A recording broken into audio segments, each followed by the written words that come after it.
UFO বা unidentified flying object একটি বহুল চর্চিত এবং অমীমাংসিত বিষয়, যা বহু বছর ধরে চলে আসছে। ইউএসএ, ইউকে, অস্ট্রেলিয়া বিভিন্ন দেশ থেকে একাধিকবার ইউএফও দেখা গেছে বলে দাবি করা হলেও আজও তা প্রতিষ্ঠিত সত্য নয়। কিন্তু আপনারা কি জানেন, ভারত থেকেও একবার ইউএফও দেখা গেছিল। প্রমাণ হিসেবে তার ছবিও রয়েছে। নমস্কার বন্ধুরা, দ্য আনসলভড অফিসিয়ালে আপনাদের স্বাগত। আজকে আমরা জানব ভারতবর্ষের চন্দ্রতাল লেকের কাছে দেখা ইউএফও বা ভিন গ্রহের উড়ন্ত চাকির রহস্যজনক গল্প। ভারতের হিমাচল প্রদেশের লাহুল স্পিতি উপত্যকায় সমুদ্র পৃষ্ঠ থেকে প্রায় 17,000 ফুট উঁচুতে অবস্থিত চন্দ্রতাল হ্রদ। চারিদিকে উঁচু পর্বত এবং হিমবাহ ঘেরা এই দুর্গম চন্দ্রতাল হ্রদের আশেপাশে মানুষের যাতায়াত খুবই কম। 2004 সালে 5 জন হিমবাহ বিজ্ঞানী এবং ভূবিজ্ঞানীর একটি দল এখানেই ইউএফও দেখেছিলেন। ইসরো এবং স্যাসে, যার পুরো নাম snow and avalanche study establishment, 2004 সালে 5 জন ভূবিজ্ঞানী এবং হিমবাহ বিজ্ঞানীর একটি দলকে এখানে জলবায়ু নিরীক্ষণের ওপর গবেষণার কাজে পাঠানো হয়। দলটির নেতৃত্ব দিচ্ছিলেন বর্ষিয়ান অভিজ্ঞ ভূবিজ্ঞানী ডক্টর অনিল কুলকার্নি। সঙ্গে ছিলেন ডক্টর সুনীল ধর। গবেষণার কাজ যখন শেষের দিকে একদিন যখন তারা গোছগাছ করছিলেন ফিরে আসার জন্য, তখন দলের এক সদস্য ডক্টর কুলকার্নিকে উদ্দেশ্য করে বলেন, স্যার, তুষার মানব নেমে আসছে। বিজ্ঞানী দলটি চন্দ্রতাল লেক থেকে একটু উপরে চন্দ্র বেসিন গ্লেসিয়ারের ওপর কাজকর্ম করছিলেন। তাদের অবস্থান থেকে চন্দ্রতাল লেক এবং তার আশপাশ পরিষ্কার দেখা যাচ্ছিল। তুষার মানব আসার কথায় দলটি একসাথে দৌড়ে ঘটনাটি দেখতে চলে আসে এবং দেখা যায় যে চন্দ্রতাল লেকের এক পাশ থেকে ন্যাড়া একটি পাহাড়ের গা দিয়ে একটি সাদা রঙের বেলুনের মতো কিছু আস্তে আস্তে নিচে নেমে আসছে। ডক্টর কুলকার্নির বয়ান অনুযায়ী জানা যায় যে প্রায় 4 ফুট লম্বা সাদা বেলুনের মতো বস্তুটির নিচের দিকটি ছিল সরু পায়ের মতো দেখতে, আর ওপরের দিক মোটা একটি মাথার মতো। অনেকগুলো বেলুনকে একসাথে দড়ি দিয়ে বাঁধিয়ে যেমন দেখতে হয়, খানিকটা সেরকম।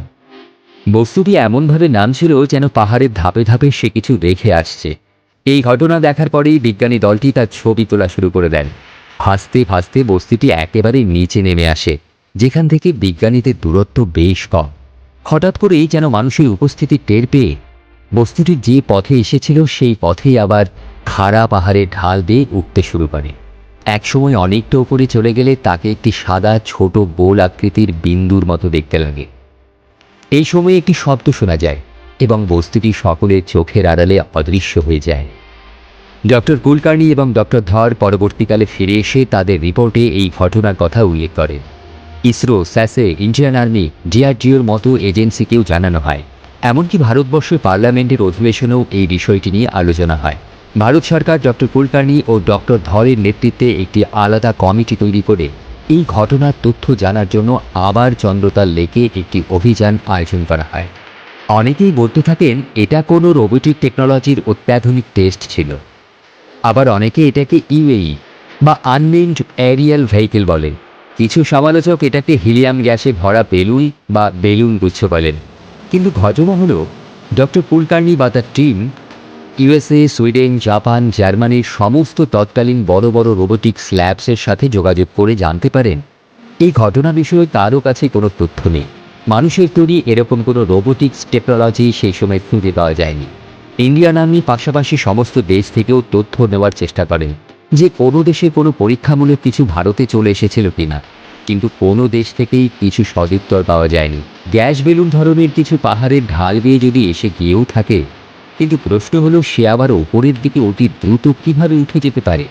এ বিষয়ে কোনো সন্তোষজনক তথ্য না পেয়ে ভারত সরকার একসময় এ বিষয়ে খোঁজখবর করা বন্ধ করে দেয়। পরবর্তীকালে এক অ্যাডভেঞ্চার দলেরও ওই একই অভিজ্ঞতা হয়েছিল চন্দ্রতাল লেকের কাছে 2015 সালে।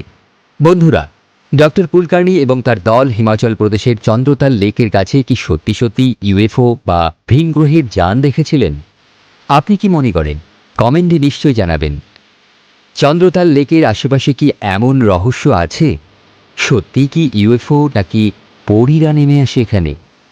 রহস্যময় চন্দ্রতাল লেকের সম্পূর্ণ গল্প জানতে পরের ভিডিওটিতে চোখ রাখুন। আজকের ভিডিওটি ভালো লাগলে লাইক করুন, চ্যানেলটি সাবস্ক্রাইব করতে ভুলবেন না।